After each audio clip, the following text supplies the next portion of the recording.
드론이 새로운 시대를 열어갈 핵심 기술로 주목받고 있습니다. 생활, 문화, 예술 등 다양한 분야에서 활용되고 있는데요. 최근엔 국방력을 강화하는 기술로 이에 대한 위협이 커지고 있습니다. 실제 염탐은 물론 전쟁에 활용되는 사례가 늘어나면서 대응 능력 강화를 위한 노력이 이어지고 있습니다. 드론이 가진 자체적인 기술력만큼 중요한 것, 바로 해킹 방지 기술인데요. 기술력 향상과 인력 발굴을 위해 드론 해킹 방어 대회를 여는 등 다양한 노력을 이어가는 국내 기업이 있어 화제입니다. 드론 전력 강화와 해킹에 대비하는 기술력을 개발하는 국내 기업을 만나봅니다. 네, 하늘을 자유자재로 날아다니는 드론, 우리 일상에서 굉장히 자주 볼 수 있는데요. 자, 드론의 이 활용도가 높아지면서 이 보안에 대한 우려가 커지고 있다고 합니다. 유영일 대표님 모시고 자세한 이야기 나눠보겠습니다. 안녕하세요. 안녕하십니까. 반갑습니다. 예, 어서 오십시오.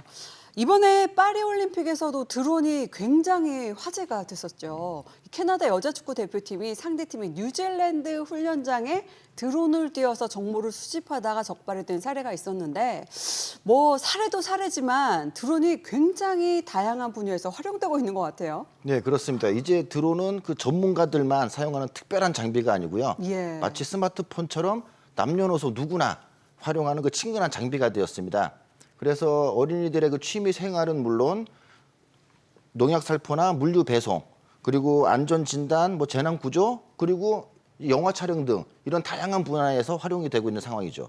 그런데 최근에 가장 주목받고 있는 분야로 보면 국방 산업이라고 할 수 있겠습니다. 예, 뭐 러시아 우크라이나 전쟁에서도 이 공격용 드론이 사용됐다고 하니까 두려운 존재로 느껴지기도 하는데, 자, 우리나라 국방부에서도 이 드론 개발에 힘을 쏟고 있다고요. 네, 맞습니다. 군에서는 이제 육군이 최초로 2018년에 아미 타이거 4.0이라는 개념을 발표를 했습니다. 여기서 핵심은 육군을 보다 더 기동화 그리고 지능화, 네트워크화 시킨다는 것인데요. 이 중에서 지능화 부분에 해당하는 것이 드론봇 전투 체계라는 개념입니다. 이에 따라서 이제 2018년 9월에는 드론봇 전투단을 발족시켰고요. 그리고 최근에는 육군이 아니고 국방부 차원에서 2023년 9월에 국방부 직할부대로 드론 작전 사령부가 창설되었습니다. 이제 이것은 이제 군사 작전에서도 드론을 본격적으로 활용하겠다는 의미가 되겠죠. 하지만 아직까지는 대부분이 상용 드론을 활용하다 보니까 보안에 취약한 면이 좀 있습니다. 따라서 우리 군은 이제 보안이 강화된 군사용 드론을 자체 제작을 하던가 아니면 상용 드론이 군에 도입되기 전에 미리 보안성 진단이나 보안 대책을 수립 후에 활용할 수 있도록 사전 점검이 필요한 상황입니다. 네, 드론 역시 보안이 굉장히 중요하다는 건데 그렇다면 드론도 해킹이 될 수 있나요?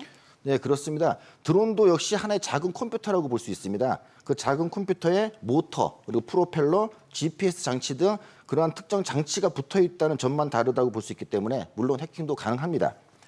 작게는 근데 그 피해를 따져봤을 때는 용도에 따라서 해킹되었을 때 그 피해가 다르겠죠. 작게는 그 배달 드론이 해킹을 되었을 경우에는 뭐 내가 주문한 짜장면이 사라질 수도 있습니다. 그리고 좀 더 크게 보자면 농약 살포형 드론이 해킹됐다면 주변에 있는 축사라든지 양봉장 이런 데 농약이 살포가 되면서 재산상에 큰 피해를 입을 수도 있겠죠. 예.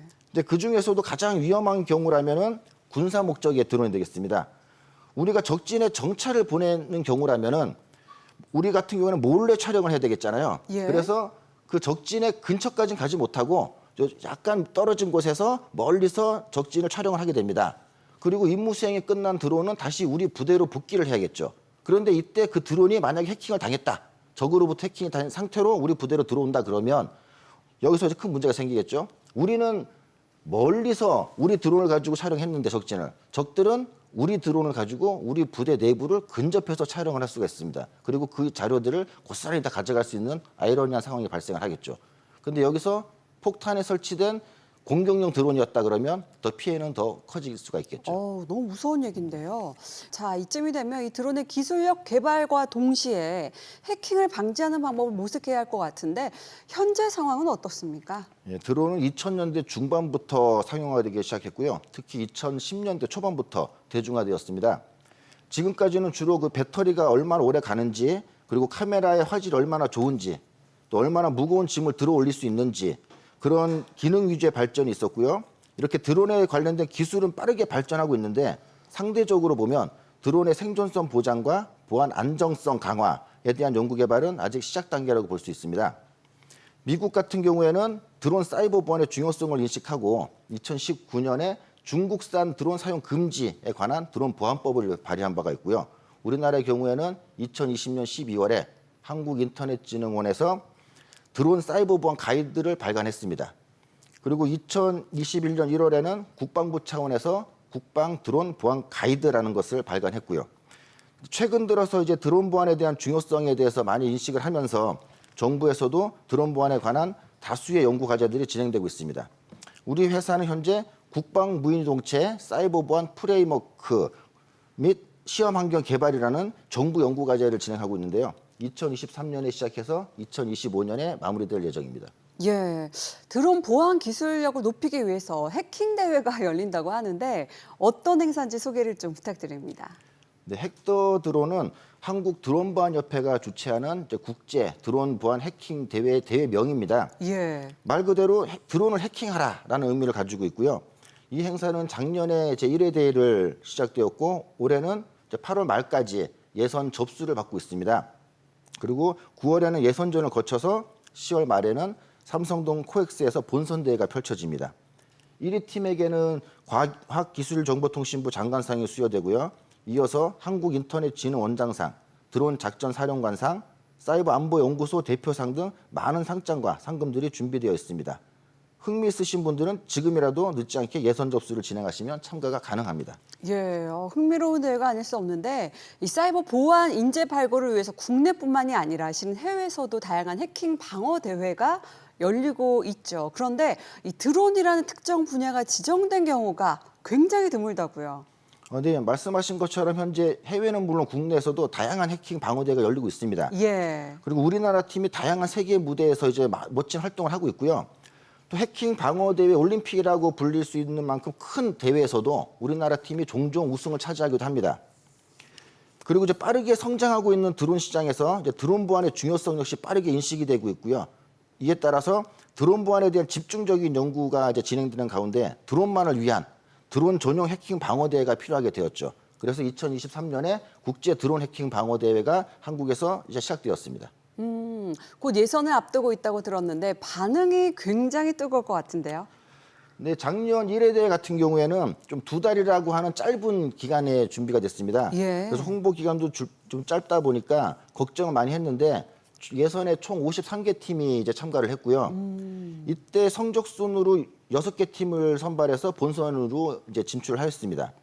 이때 제1회 대회다 보니까 좀 문제점이 있었어요. 왜? 대회 참가자들이 기존에 기출 문제도 없고 뭐 예상 문제도 없고 뭘 어떻게 준비를 해야 되는지 궁금한 것들이 많았습니다. 그래서 이 협회 측에 문의 전화도 상당히 많이 왔고 또 예선 초기에는 홈페이지 그 트래픽이 초과되면서 다운이 되는 경우도 있었고요. 예. 이런 상황을 봤을 때 그 당시 참가자들에 대한 많은 그 관심이 있었다는 것을 짐작할 수 있습니다.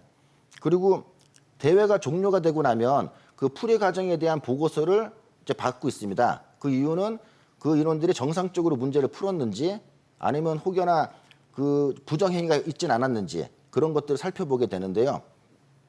이때 보면은 대회 주최 측도 많은 걸 배울 수가 있습니다. 왜냐하면 출제자의 의도하고는 다르게 다른 방법으로 문제를 접근해서 풀어나가는 내용들을 볼 수가 있거든요. 이렇게 되면 주최 측도 새로운 취약점도 발굴도 할 수 있는 것이고 그리고 거기에 대한 새로운 보완 대책들도 발전시킬 수 있는 이제 훌륭한 계기가 되기도 합니다.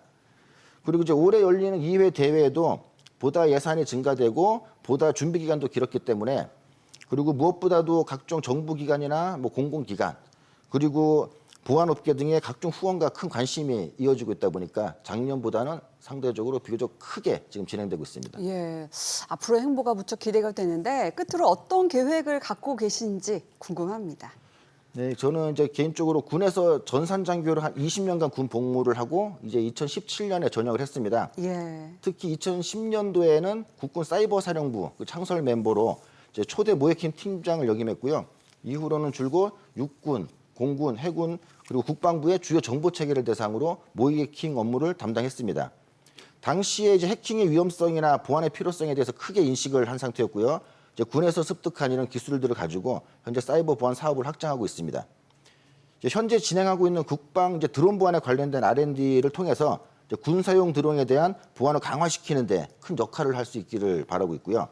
그리고 현재 개발 중인 각종 보안 솔루션들, 드론 보안에 관련된 솔루션들이 2025년에 계획대로 완성이 되면 이제 저는 유럽 법인을 만들고 이 솔루션을 들고 유럽 시장을 공략할 계획을 가지고 있습니다. 이로써 이제 회사도 키우고 그리고 또 대한민국이 세계 드론 보안 시장을 선도하고 있다. 이런 얘기를 듣고 싶습니다. 예, 응원하겠습니다. 아, 감사합니다.